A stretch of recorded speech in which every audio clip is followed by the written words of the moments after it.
Hello friends, good morning. നമ്മുടെ എല TV സീരിയലിലേക്ക് എല്ലാവർക്കും സ്വാഗതം. അങ്ങനത്തെ നമ്മുടെ അമ്മയും മോനും കൂടെ അവിടെ ഇരുന്ന് ഇങ്ങനെ സംസാരിക്കുന്ന കൂട്ടത്തിലോ അമ്മയാണെ മോനെ പൊതിരെ തല്ലുന്നുണ്ട്. മകൻ്റെ കഥയൊക്കെ കേട്ടിട്ടെ നീ ചുമ്മാ ആവശ്യമില്ലാത്തൊന്നും പറയില്ല ശ്രുതി എന്ന് പറഞ്ഞ് കുറേ തല്ലി. അങ്ങനെ ഒരു കള്ളന്മാരും ഇവിടെ വരാൻ പോകുന്നില്ല. അതെ, അറിയാത്ത കള്ളം വരുമല്ലോ. ദേ അമ്മേ, ഞാൻ ഈ ലെറ്റർ കൊടുത്തു വിടുന്നവനെ തേടി നടക്കുന്നു. ഒടുവിൽ എനിക്ക് മനസ്സിലാകുന്നു ഇത് കൊടുത്തു വിടുന്നവൻ ഒരു പേരും കള്ളനാണെന്ന്. ഞാൻ അവനെ വിളിച്ച് ഈ ഏർപ്പാട് നിർത്തണമെന്ന് പറയുന്നു. ഞാൻ അവനെ വിരട്ടുന്നു.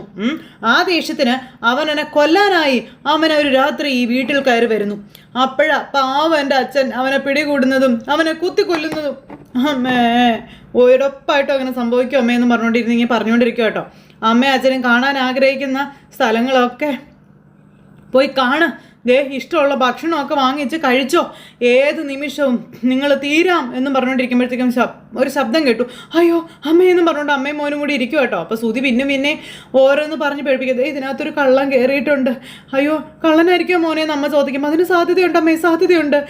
നമ്മൾ പറഞ്ഞു തീർന്നില്ലല്ലോ അമ്മേ, അപ്പോഴേക്കും വന്നല്ലോ അമ്മേ കള്ളൻ എന്നും പറഞ്ഞുകൊണ്ട് ഇവർ പറഞ്ഞുകൊണ്ടിരിക്കുമ്പോൾ ഇരുട്ടത്ത് ഒരു രൂപ ഇങ്ങനെ വരുന്നു. അമ്മേ കള്ളൻ നമ്മുടെ അടുത്തേക്ക് വരുന്നമ്മേ, അമ്മേ എന്ന് പറഞ്ഞുകൊണ്ട് ഇങ്ങനെ നിൽക്കുക.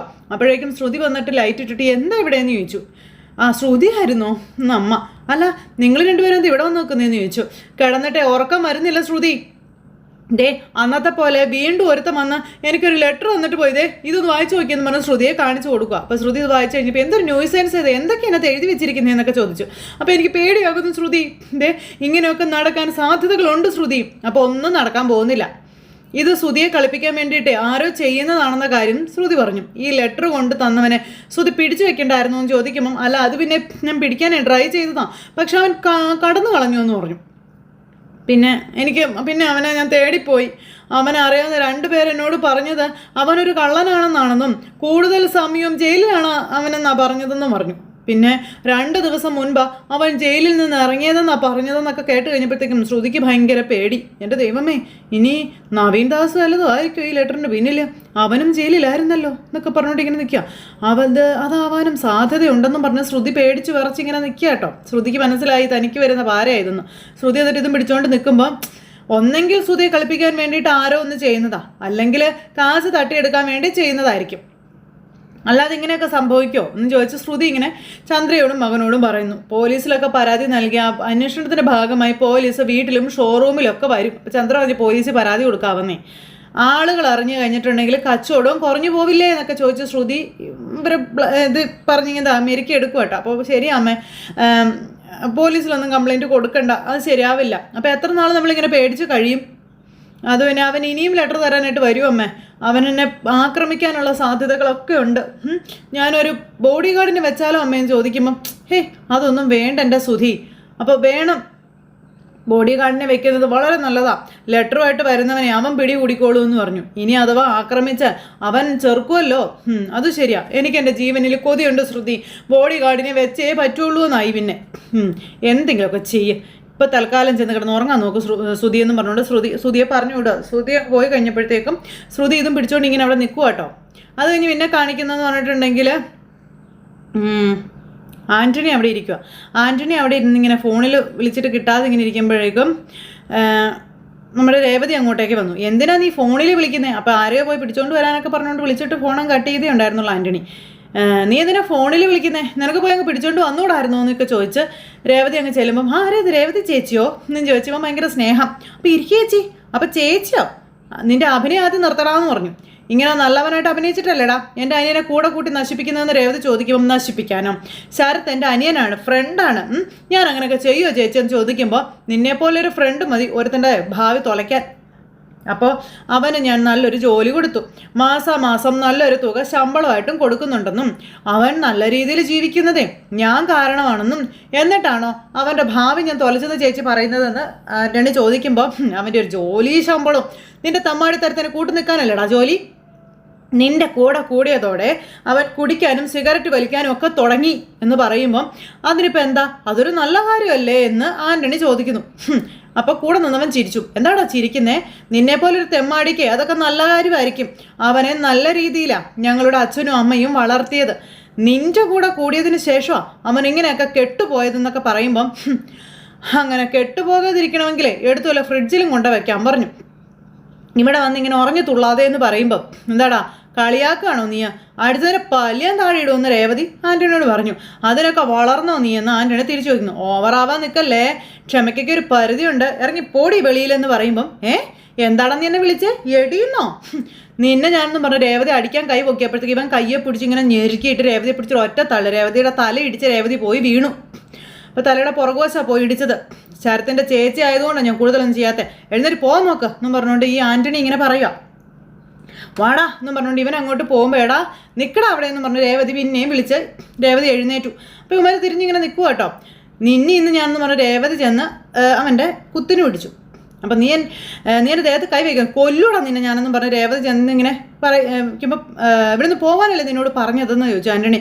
എൻ്റെ കൈയുടെ ചൂടറിഞ്ഞിട്ട് നീ ഇവിടുന്ന് പോവല്ലേടി എന്ന് ചോദിച്ചുകൊണ്ട് രേവതി തല്ലാനായിട്ട് ഇവൻ കയ്യോ പുറകിൽ നിന്നവനെ പിടിച്ചൊരൊറ്റ തള്ളായിരുന്നു ആര്, നമ്മുടെ സ്റ്റാർ സച്ചി. അങ്ങനെ സച്ചി വന്ന് അവന്മാരെ എല്ലാത്തിനും കൂടെ എടുത്തിട്ട് ഇടിച്ച് ഇഞ്ച പരുവാക്കി നേരെ രേവതിയെ തൊടു അല്ലേടാവെന്ന് ചോദിച്ചു. പിന്നെ അവനെ ഒന്നിനും കൊള്ളത്തില്ലാത്ത പോലെ ആക്കി കൊടുത്തു. പെണ്ണും കൂടെ നേരെ നീ കൈ ഉയർത്തുന്നോടാ എന്ന് ചോദിച്ചാൽ അവൻ്റെ ചെവിക്കൽ നോക്കി തന്നെ പടപടാന്നും പറഞ്ഞ് അടിക്കുക കേട്ടോ. ഇവനൊന്നും ചെയ്യാനും പറ്റുന്നില്ല. എടാ നാണം കെട്ടവനെ അടിച്ചതിൻ്റെ എന്നും പറഞ്ഞുകൊണ്ട് ഇവനെ പിന്നെ അടിക്കാൻ നോക്കിയപ്പോൾ വേണ്ട സച്ചേട്ടാ ഇയാളെ തൊട്ട നമ്മുടെ കൈ നാറുമെന്ന് രേവതി പറഞ്ഞു. ആൻ്റണിക്ക് ഇനി അനങ്ങാൻ പോലും മേലെ കൂട്ടത്തത്തിന് മാത്രം ആൻ്റണിക്കിട്ട് കൊടുത്തു. തലയൊക്കെ കറങ്ങിപ്പോയി ആൻ്റണിക്ക്. അപ്പം അല്ല സച്ചേട്ടൻ എന്തിനിപ്പോൾ ഇങ്ങോട്ട് വന്നോന്ന് ചോദിച്ചു. ഞാനിവിടെ ഉണ്ടെന്ന് സച്ചേട്ടനോട് ആരാ പറഞ്ഞേ? അപ്പം അമ്മ എന്നെ വിളിച്ചു പറഞ്ഞത്.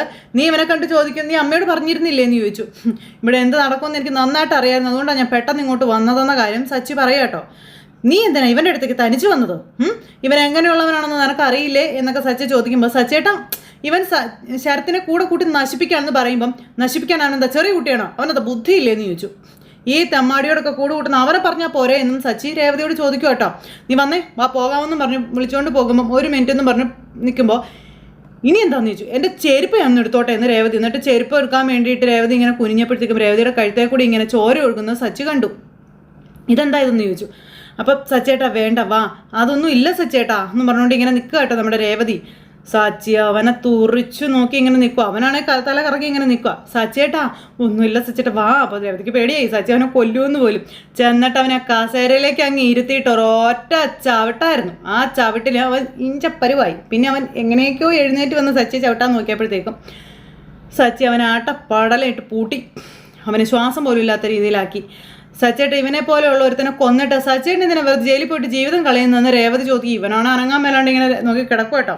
എടാ ഇനി എൻ്റെ അനിയനെ വിളിക്കരുത് കാണരുത്. ഇനി അവനെ വഴി തെറ്റിക്കാൻ നോക്കിയാ ഇതിനപ്പുറം സച്ചേട്ടൻ്റെ കയ്യിൽ നിന്ന് നിനക്ക് കിട്ടും.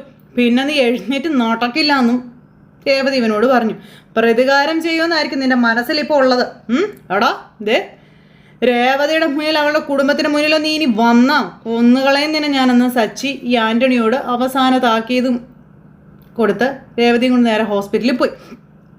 അവിടെ ചെന്ന് മുറിവൊക്കെ കെട്ടിവെച്ചു. സച്ചി നേരെ ഡോക്ടറോട് ചോദിച്ചു, ഡോക്ടറെ വേറെ കുഴപ്പമൊന്നുമില്ലല്ലോ എന്ന്. ചെറിയ മുറിവപ്പോൾ കുഴപ്പമൊന്നുമില്ല, പേടിക്കണ്ട, എന്നാലും നമുക്കൊന്ന് സ്കാൻ ചെയ്ത് നോക്കാമെന്ന് പറഞ്ഞു. സ്കാൻ ചെയ്യണോ ഡോക്ടറെ? അപ്പോൾ എന്തോ പ്രശ്നമുണ്ടല്ലോ. അപ്പോൾ പേടിക്കേണ്ട കാര്യമൊന്നുമില്ലെന്നേ, തലയിടിച്ചല്ലേ വീണത്, അതുകൊണ്ട് പറഞ്ഞതാണെന്ന് പറഞ്ഞു. നീ എന്തിനാ ഈ പണിയൊക്കെ പോയത് രേവതി? നിനക്ക് അന്നേരം തന്നെ പോലീസിനെ അറിയിച്ച പോരായിരുന്നു എന്നൊക്കെ സച്ചി ചോദിക്കാം. ഇതിൻ്റെ ഒന്നും ആവശ്യമില്ലായിരുന്നു എന്നും പറഞ്ഞുകൊണ്ട് ഇങ്ങനെ പറയാട്ടോ. ഞാൻ മുന്നും പിന്നും ആലോചിക്കാതെ എടുത്ത് ചാടി അവൻ്റെ അടുത്ത് പോകണ്ടായിരുന്നല്ല സച്ചേട്ടാ. പോയല്ലോ, ഇനിയിപ്പോൾ പറഞ്ഞിട്ടെന്താ കാര്യം? എന്തെങ്കിലും കാര്യമുണ്ടോ? ഒന്നും ആലോചിക്കാതെ എടുത്ത് ചാടി ഓരോന്നും ചെയ്യും. ഇപ്പം നീയും എന്നെപ്പോലെ തന്നെ ആയോ രേവതി? നീ എന്തിനാ അവനോട് ഇതൊക്കെ ചോദിക്കാൻ പോയതെന്നൊക്കെ രേവതിയോട് സച്ചി ചോദിക്കുമ്പം എപ്പോഴും ഞാനല്ലേ സച്ചേട്ടനെ ബുദ്ധി ഉപദേശിക്കാറ്.